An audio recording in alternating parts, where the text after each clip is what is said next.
بناوی خدای مزن و دلوان بناوی هی آبلندا رقصنا آکریا یکتی نشتمانی کردستان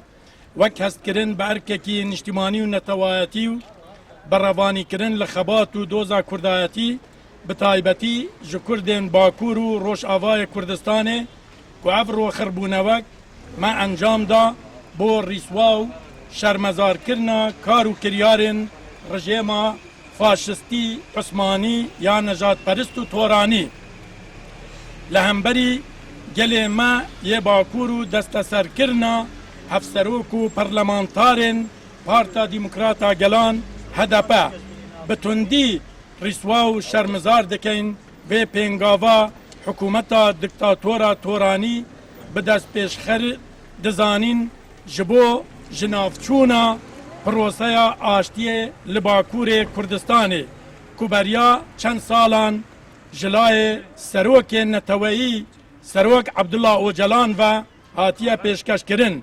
پیتویه هرزو ولاتن جیهان بتایبتی جواکا نف دولتی و ایکتیا اوروپی